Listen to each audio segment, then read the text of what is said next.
10년 전 남편과 불륜을 했던 여자가 이정혜 씨의 집 앞에 나타났습니다. 그것도 아이를 데리고. 여자는 초인종을 누르며 말했습니다. 이 아이는 당신 남편의 아들이에요. 이 씨는 그 자리에서 얼어붙었습니다.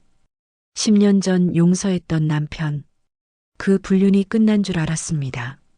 하지만 그 여자는 남편의 아이를 낳았습니다. 그리고 10년을 키워왔습니다. 왜 지금 나타난 걸까요?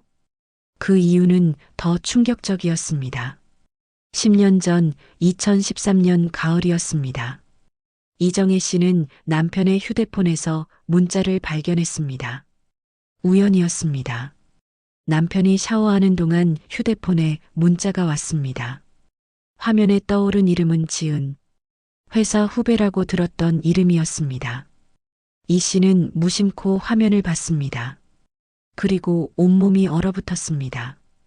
오빠, 오늘 보고 싶어요. 언제 만나요? 그 한 문장이 모든 걸 말해주고 있었습니다. 손이 떨렸습니다. 이 씨는 남편이 샤워를 마치고 나올 때까지 그 자리에 서 있었습니다. 남편은 수건으로 머리를 닦으며 나왔습니다. 그리고 이 씨의 얼굴을 보고 얼어붙었습니다. 이 씨의 손에는 휴대폰이 들려 있었습니다. 지은이가 누구야? 남편은 한참을 말이 없었습니다. 그 침묵이 모든 걸 인정하는 것이었습니다. 그날 밤은 지옥이었습니다. 이 씨는 남편을 다그쳤습니다. 얼마나 만났어? 언제부터야? 진심이었어? 남편은 고개를 숙인 채 대답했습니다. 6개월 정도요, 회사에서. 자주 만나다 보니. 미안해요. 그 말에 이 씨는 무너졌습니다. 20년을 함께 산 남편이었습니다. 아이 둘을 낳고 키웠습니다. 힘든 시절도 함께 이겨냈습니다. 그런데 6개월 동안 다른 여자를 만났다고? 진심이었어? 사랑했어? 이 씨가 울면서 물었습니다. 남편은 고개를 저었습니다. 아니에요. 실수였어요. 정말 실수였어요. 하지만 그 말이 위로가 되지 않았습니다. 며칠 동안 이 씨는 아무것도 할 수 없었습니다. 밥도 넘어가지 않았습니다. 잠도 오지 않았습니다. 머릿속에는 남편과 그 여자의 모습만 떠올랐습니다. 이 씨는 결심했습니다. 그 여자를 직접 만나야겠다고. 남편에게서 그 여자의 연락처를 받았습니다. 남편은 말렸지만 이 씨의 결심은 확고했습니다. 카페에서 만난 그 여자는 젊었습니다. 20대 후반쯤 되어 보였습니다. 이 씨보다 거의 20살은 어렸습니다. 여자는 이 씨를 보고 고개를 숙였습니다. 죄송해요. 그 한마디가 전부였습니다. 이 씨는 차갑게 물었습니다. 진심이었어요? 여자는 잠시 망설이다 고개를 끄덕였습니다. 네, 사랑했어요. 그 말에 이 씨의 가슴이 찢어졌습니다. 그럼 지금도? 여자는 눈물을 흘리며 대답했습니다. 그분은 집으로 돌아가셔야 해요. 저는 포기할게요. 그날 이후 남편은 회사를 그만뒀습니다. 그 여자와 완전히 끊기 위해서였습니다. 1년이 지났습니다. 2014년 가을이었습니다. 이 씨는 남편을 용서하기로 했습니다. 쉬운 결정은 아니었습니다. 밤마다 악몽을 꿨습니다. 남편을 볼 때마다 그 여자가 떠올랐습니다. 하지만 아이들을 생각했습니다.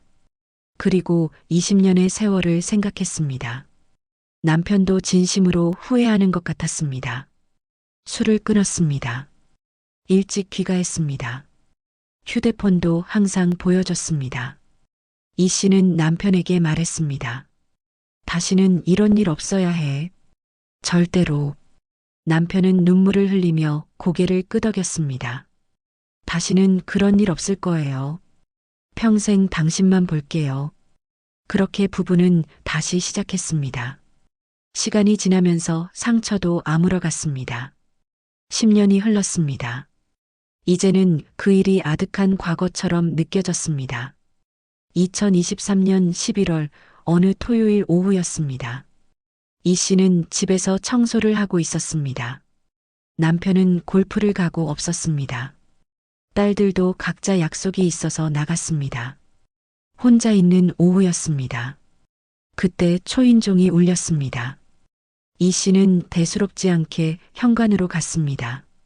인터폰 화면을 보는 순간 심장이 멎었습니다. 10년 전 그 여자가 서 있었습니다. 그리고 옆에는 아이가 있었습니다. 10살쯤 되어 보이는 남자아이였습니다. 이 씨는 한참을 그 화면을 바라봤습니다. 손이 떨렸습니다. 여자가 다시 초인종을 눌렀습니다. 이 씨는 떨리는 손으로 문을 열었습니다. 지은 씨? 여자는 10년 전보다 많이 지쳐 보였습니다. 눈 밑에는 다크서클이 깊었습니다. 옆에 아이는 고개를 숙이고 있었습니다. 오랜만이에요. 여자가 작게 말했습니다. 왜 왔어요? 이 씨의 목소리가 떨렸습니다. 여자는 잠시 망설이다 말했습니다. 들어가서 얘기해도 될까요? 이 씨는 본능적으로 거부하고 싶었습니다.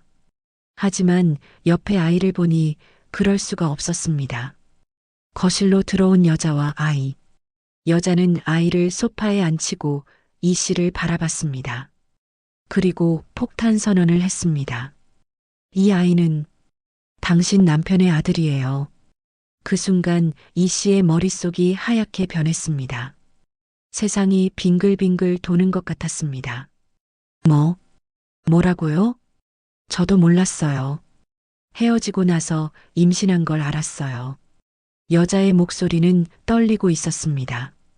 그럼 10년 동안? 네. 혼자 키웠어요. 이 씨는 그 자리에 주저앉을 뻔했습니다. 10년 동안 자신은 남편을 용서하고 다시 시작했는데 그 여자는 남편의 아이를 키우고 있었다니. 이 씨는 떨리는 목소리로 물었습니다. 왜 지금 와요? 10년 동안 왜 말 안 했어요? 여자는 눈물을 흘리며 대답했습니다. 말할 수가 없었어요. 저 때문에 가정이 깨졌는데 어떻게 또 찾아가요? 그럼 왜 지금? 이 씨의 목소리가 높아졌습니다. 여자는 한참을 망설이다 말했습니다. 저 병에 걸렸어요. 췌장암이에요. 말기래요. 그 말에 이 씨는 할 말을 잃었습니다. 오래 못 산다고 했어요. 길어야 6개월. 여자의 목소리가 떨렸습니다. 그래서 왔어요. 이 아이를 혼자 둘 수가 없어서. 이 씨는 소파에 앉은 아이를 봤습니다. 아이는 고개를 숙인 채 손을 꼭 쥐고 있었습니다. 그 모습이 남편과 너무 닮았습니다. 눈매가, 코가, 입술이 부정할 수 없는 증거였습니다. 이 씨의 가슴이 먹먹했습니다. 저 아이는 죄가 없었습니다. 엄마를 선택할 수 없었고 아빠를 선택할 수도 없었습니다. 그저 태어났을 뿐인데 이제 엄마마저 잃게 생겼습니다. 여자가 말했습니다. 부탁이에요. 이 아이를 아버지한테 보내주세요. 저는 이제 곧 죽어요. 이 아이 혼자 남겨둘 수 없어요. 그 말에 이 씨는 정신이 아득해졌습니다. 남편의 숨겨진 아들을 키우라고, 10년 동안 몰랐던 아이를 받아들이라고. 그날 저녁 남편이 돌아왔습니다. 골프를 마치고 기분 좋게 들어선 남편은 거실의 분위기를 느꼈습니다. 이 씨는 차갑게 말했습니다. 앉아요. 남편은 이 씨의 표정을 보고 긴장했습니다. 무슨 일이야? 오늘 누가 왔는지 알아요? 누가? 지은이요. 10년 전 그 여자. 남편의 얼굴이 새하얗게 변했습니다. 그것도 아이를 데리고. 이 씨의 목소리가 떨렸습니다. 아이. 무슨 아이? 당신 아들이요. 10살. 남편은 그 자리에 주저앉았습니다. 얼굴에서 핏기가 싹 가셨습니다. 나는 몰랐어. 정말 몰랐어. 이 씨는 차갑게 말했습니다. 그 여자 죽는데요. 최장암 말기. 남편은 아무 말도 하지 못했습니다. 그리고 아이를 당신한테 보내달라고 했어요. 며칠 후 이 씨는 딸들을 불렀습니다. 큰딸은 27살, 둘째 딸은 25살이었습니다. 이 씨는 모든 걸 털어놨습니다. 10년 전 아빠의 불륜, 그리고 오늘 나타난 여자와 아이. 딸들은 충격을 받았습니다. 특히 큰딸은 화를 냈습니다. 아빠가 어떻게 그럴 수 있어요? 그리고 엄마는 왜 그걸 숨겼어요? 이 씨는 대답할 수 없었습니다. 둘째 딸은 조용히 물었습니다. 그래서 엄마는 어떻게 하실 거예요? 이 씨는 한참을 침묵했습니다. 그리고 천천히 말했습니다. 그 아이를 받아들여야 할 것 같아. 큰딸이 소리쳤습니다. 말도 안 돼요. 왜 우리가 아빠 잘못을 감당해야 해요? 하지만 둘째 딸은 조용히 말했습니다. 언니, 그 아이는 죄가 없잖아. 엄마가 곧 죽는데 어떡해. 거실은 긴 침묵에 잠겼습니다. 여자는 2개월 후에 세상을 떠났습니다. 마지막까지 이 씨에게 고마워했습니다. 장례식에는 이 씨와 남편도 참석했습니다. 아이는 이제 이 씨의 집에서 살고 있습니다. 처음에는 모두가 어색했습니다. 아이는 방에만 있었습니다. 밥도 혼자 먹으려 했습니다. 하지만 시간이 지나면서 조금씩 달라졌습니다. 어느 날 아이가 조심스럽게 말했습니다. 저 숙제 좀 봐주실 수 있어요? 이 씨는 그 말에 눈물이 났습니다. 그래, 엄마가 봐줄게. 그 말이 자연스럽게 나왔습니다. 둘째 딸이 먼저 아이에게 다가갔습니다. 같이 게임할래? 아이는 처음으로 웃었습니다. 큰딸도 점점 마음을 열었습니다. 남편은 아이와 공 던지기를 시작했습니다.